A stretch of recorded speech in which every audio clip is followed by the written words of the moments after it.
සුපුරුදු සුහදත්වයෙන් සියලු දෙනාටම ආයිබෝවන් කියලා පිළිගන්නවා. ඉතින් අද මම හිතුවේ ඕගොල්ලන්ට මේ අපි කවුරුත් අපි හැමදෙනාම ඉතාමත්ම හොඳින් දන්නා අපි හැමදෙනාගේම කුස්සියවල තියෙන මේ උළුහාල් ගැන අපි වැඩි තැකීමක් නොකලත් මේ තුලින් අපිට ලබා ගන්න පුළුවන් අති විශාල ගුණ සමුදායක් එක්ක අපිට අපේ විශේෂයෙන් මේ දියවැඩියාව රෝගීන්ට ලබා ගන්න පුළුවන් ඉතාමත්ම වැදගත් දේවල් කිහිපයක් ඕගලන්ට ඉදිරිපත් කරන්න. ඒ වගේම දියවැඩියාව රෝගීන්ට දියවැඩියාව හා සහසම්බන්ධව පැමිණෙන අනිකුත් රෝග ඉතාමත්ම ඉක්මනින් දියවැඩියා රෝගීන් කරා පැමිණෙන රෝග සියල්ල ගැලවීමට මේ උළුහාල් වලින් අපිට ලබා ගන්න පුළුවන් ප්‍රයෝජන පිළිබඳව කතා කරන්නයි මම අද බලාපොරොත්තු වෙන්නේ. ඉතින් මෙතෙන්දී අපි දන්නවා සාමාන්‍යයෙන් අපි හුඟ දෙනෙක් දන්නේ මේ උළුහාල් අපේ ව්‍යංජනයකට මොනවට හරි දාන එක ගැන පමණයි අපි හුඟක් වෙලාවට දන්නේ. ඉතින් ඇත්තටම ඊට අමතරව අපිට පුළුවනි මේ උළුහාල් අපිට හදිසියේ හදාගන්න පානයක් විදිහට හදාගන්නත් පුළුවන්. එහෙමත් නැත්නම් අපිට මේ උළුහාල් වලින් අපිට තේ එකක් වගේ හදලා ඉවරලා බොන්න හැකියාව තියෙනවා. ඉතින් අපි කොහොමද ඉක්මනින් හදාගන්න පානයක් වගේ එකක් හදාගන්නේ? එහෙමත් නැත්නම් අපි කොහොමද උළුහාල් ටී එකක් එහෙම නැත්නම් උළුහාල් තේ එකක් අපි හදාගන්නේ කියන එක ගැන මම අද මේ වීඩියෝව අවසානයේදී ඔයගලන්ට විස්තර කරලා දෙනවා. ඉතින් ඒත් සමගම අද මම බලාපොරොත්තු වෙන්නේ මේ උළුහාල් නිසා අපිට ලබා ගන්න පුළුවන් දේවල් වලින් අපිට වළක්වා ගන්න පුළුවන්. එහෙමත් නැත්නම් අපි මේ රෝග දැනටමත් තියෙනවා නම් අපිට ඒ වගේන් ගොඩ යන්න අපිට හොඳ උදව්වක් ලබා ගන්න පුළුවන්, හොඳ තල්ලුවක් ලබා ගන්න පුළුවන් මේ උළුහාල් මොනවද අපිට ඒ වගේ වළක්වා ගන්න පුළුවන් රෝග කියන එකත් මම අද සාකච්ඡා කරනවා. මේ වගේ රෝග 6ක් මේ දියවැඩියාවත් එක්ක රෝග 6ක් අපි කොහොමද වළක්වා ගන්න මේ උළුහාල් තුලින් කියන එක ගැන මම අද මේ වීඩියෝ පුරාවට කතා කරනවා. මේ උළුහාල් වලට විශ්මිත හැකියාවක් තියෙනවා විශේෂයෙන් දියවැඩියා රෝගීන්ගේ ෆාස්ටිං බ්ලඩ් ග්ලූකෝස් එහෙමත් නැත්නම් නිරාහාර සීනි අඩු කර ගැනීමට ඉතාමත්ම හොඳ හැකියාවක් මේ උළුහාල් වලට තියෙනවා. ඒ වගේම තමයි අපේ HbA1c එක ඒ අගය අඩු කරගන්නටත් මේ උළුහාල් වලට ඉතාමත්ම හොඳ හැකියාවක් තියෙනවා. අනිත් ප්‍රධාන දේ තමයි දියවැඩියා රෝගීන්ට මේ ඉන්සියුලින් ප්‍රතිරෝධය නවත්තලා ඉන්සියුලින් සෙන්සිටිවිටි එක. එහෙමත් නැත්නම් අපේ ශරීරයේ තියෙන ඉන්සියුලින් වල ක්‍රියාකාරීත්වය වැඩි කිරීමේ හැකියාවක් මේ උළුහාල් වලට තිබෙනවා.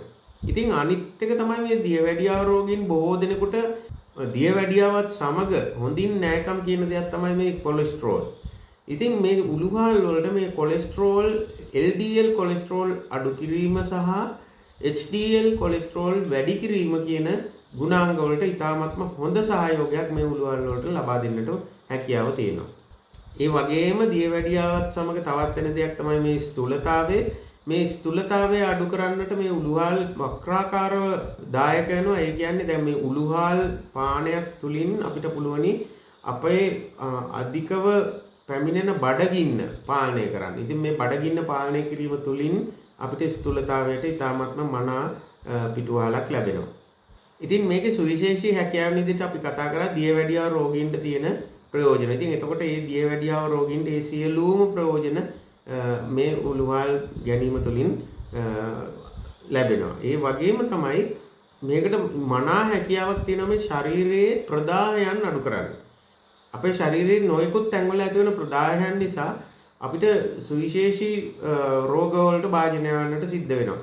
සාමාන්‍යයෙන් අපේ ප්‍රදාහයන් අපේ පෙනහැල්ල සිදු වුණොත් අපිට අපි කියනවා සෙම ගතිය ඇති වුණා කියලා. ඒ වගේම මේ ප්‍රදාහයන් අපේ හන්දි වල ඇති වුණොත් එහෙම අන්න එතකොට අපිට හන්දි කැක්කුම් හැදෙනවා. ඉතින් මෙන්න මේ වගේ නොයෙකුත් ප්‍රදාහයන් නිසා හැදෙන රෝග අතිවිශාල සංඛ්‍යාවක් මේ උළුහාල් නිසා අපිට මගහරවා ගන්න හැකියාව තියෙනවා. ඒ වගේම තමයි මේ ප්‍රදාහයන් නිසා අපේ අග්න්‍යාශයේ තියෙන බීටා සෛල වල සිදුවන අක්‍රියකාරී තත්ත්වය නිසා අපිට ඉන්සියුලින් ශ්‍රාවය අඩු වෙන්නට පුළුවන්. ඉතින් අන්න ඒ වගේ දේවලුත් වළක්වා ගැනීමට මේක ඉතාමත්ම උපකාරී වෙනවා. ඒ වගේම අපි කලිනුත් කිව්වා කොලෙස්ටරෝල් අඩු කිරීමේ හැකියාවක් තියෙනවා. LDL අඩු කිරීම සහ HDL වැඩි කිරීම. ඉතින් ඒක නිසා අපිට කොලෙස්ටරෝල් ප්‍රාවරණය යතිනුත් ඉතාමත්ම වැදගත් වෙනවා මේ උළුවාල්. ඉතින් තවත් එක දෙයක් තමයි මේක ඇන්ටි ඔක්සිඩන්ට් එකක් විදිහට ක්‍රියා කරනවා. මේ ඇන්ටි ඔක්සිඩන්ට් එකක් විදිහට ක්‍රියා කිරීම තුළින් නැවතත් අපේ ශරීරයේ ප්‍රදාහයන් අඩු වෙනවා. එතකොට විශේෂයෙන් අපේ ඇස් එහෙමත් නැත්නම් අපේ හන්දි මේ වගේ දේවල් වල ඇතිවන ප්‍රදාහයන් නිසා ඇතිවන නොයෙකුත් ආබාධ අපිට අඩු කරන්නට හැකියාව තියෙනවා. ඉතින් තවත් එක දෙයක් තමයි මේක අනිත් අතින් විෂ බීජ නාශකයක් විදිහට ක්‍රියා කරනවා. ඉතින් ඒ තුලින් දියවැඩියා රෝගීන්ට විශේෂයෙන්ම ඇතිවන නොයෙකුත් තැලීම් සීරීම් නිසා ඇතිවන තුවාල මේ වගේ දේවල් අපි දන්නවා දියවැඩියා රෝගීන්ට ලෙහෙසියෙන් පහසුවෙන් අඩු වෙලා යන්න. ඉතින් මේ වගේ දෙයක් තුලින් අන්න අපේ ශරීරයේ ඇතිවෙන ඒ තුවාල අඩු කිරීමත් මේකෙන් කරගන්නට හැකියාව තියෙනවා. ඒ වගේම තමයි මේ තුවාල වැනි දේවල් අපි දන්නවා බැක්ටීරියා ආසාදනය තියෙනවා. අන්න ඒ ආසාදිත බැක්ටීරියාවන් නාශනය කරන්නට මේක විෂ බීජ නාශකයක් විදිහටත් අපිට යොදා ගන්නට හැකියාව තියෙනවා. ඉතින් මේ කියන්නා වූ මේ සියලුම දේවල් වලින් අපිව ආරක්ෂා කර ගැනීමේ හැකියාවක් මේ තුල පවතිනවා. ඉතින් අපි කොහොමද මේකෙන් අපි මේක ගන්න පානයක් හදාගන්නේ කියලා. අපිට මේ පානය උදේ පාන්දර හිස් බඩ පාවිච්චි කරන්නට පුළුවනි. සාමාන්‍යයෙන් මිලිලීටර් 200ක විතර අපි කෝප් එක ප්‍රමාණය අපිට පානය කරන්නට පුළුවනි. ඉතින් ඒ තුලින් අපි මේ සඳහන් කරපු නොයෙකුත් ප්‍රතිලාභ අපිට ලබා ගන්නට පුළුවනි. ඉතින් අපි කොහොමද මේක හදාගන්නේ? සාමාන්‍යයෙන් අපි මේ උළුහාල් අනිවාර්යෙන් පැය 12ක් පෙඟෙන්න දාන්න ඕනි. සාමාන්‍ය රැයට පෙඟෙන්න දැම්මනම් අපිට උදේ පාන්දර හිස් බඩ මේක පාවිච්චි කරන්න පුළුවන්. ඉතින් උදේ පාන්දර ඊ타මත්ම අධික වැඩ රාජකාරී තියෙන ඊ타මත්ම කාර්ය බහුල ජීවන රටාවක් තියෙන අයට මේක පුළුවනි උදේ අරගෙන ඉවර වෙලා පෙරලා අරගෙන ඒ විදිහටම පානය කරන්න පුළුවන්. සාමාන්‍යයෙන් මේක රැලි වෙනකන් පෙඟුණාට පස්සේ උදේ අරගෙන පෙරලා ඒ වතුර ටික පානය කරන්න පුළුවන් උදේ හිස් බඩ. ඉතින් තවදුරටත් ඕගොල්ලන්ට යම් දෙයක් කරගන්න වෙලාව තියෙනවා නම් ඕගොල්ලන්ට පුළුවනි මේක අරගෙන වතුර රත් කරන්න. මේ තිබිච්ච මේ වතුර ටික රත් කරන්න. රත් කළා ඉවරලා සාමාන්‍යයෙන් සෙන්ටිග්‍රේඩ් අංශක 45 50ක් වගේ මේකට රත් වුණාට පස්සේ ඒ රත් වෙන අතරෙම අපිට පුළුවන් මේකට කුරුඳු කුඩු තේ හැඳි භාගයක් විතර දාන්න. එහෙමත් නැත්නම් කුරුඳු පොතු එකක් දෙකක් වගේ දාන්න. දාලා ඉවරලා මේක හොඳට රත් වුණාට පස්සේ මේ කුරුඳුත් මේකට කවලම් වුණාට පස්සේ අපි පොඩ්ඩක් නිවෙන්න තියලා ඊට පස්සේ අපිට පුළුවන් ලෙමන් ටිකක් මේකට එකතු කරගන්න. එහෙමත් නැත්නම් දෙහි යුෂ ටිකක් මේකට එකතු කරගත්තත් ගැටලුවක් නැහැ. ලෙමන් හොයාගන්නට බැරි නම්.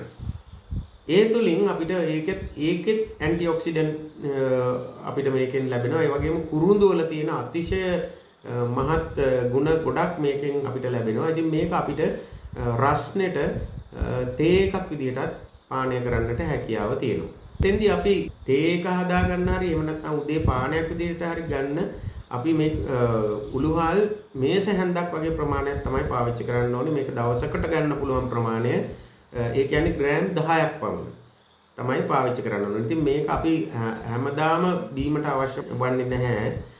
සාමාන්‍යයෙන් සතියකට 3 වතාවක් හෝ 4 වතාවක් අපි මේක උදේ පානය කරා නම් සෑහෙනවා. ඉතින් මෙන්න මේ ආකාරයට අපි අපේ දියවැඩියාව සහ අනිකුත් රෝග වලින් මිදීමට කරන සටනේදී ඊටාත්ම හොඳ දායකත්වයක් මේ උළුහාල් අපිට ලබා දෙනවා. ඉතින් මේ පිළිබඳව ඔයගොල්ලන්ගේ මනා අවධානය යොමු කරලා ඉවරලා මේ අපි මේ වනතුරු අවධානයකින් තොරව තිබිච්ච මේ උළුහාල් වලින් නිසි ප්‍රයෝජන ගනී කියලා මම බලාපොරොත්තු වන අතර ඔයගොල්ලෝ මාත් සමග රැඳී සිටි කාලයට ඉතාමත්ම ස්තුතිවන්ත වෙමින් ඔබ සියලු දෙනාටම සුවදායි හෙට දවසක් ප්‍රාර්ථනා කරමින් මම ඔබෙන් සමුගන්නවා. ආයුබෝවන්.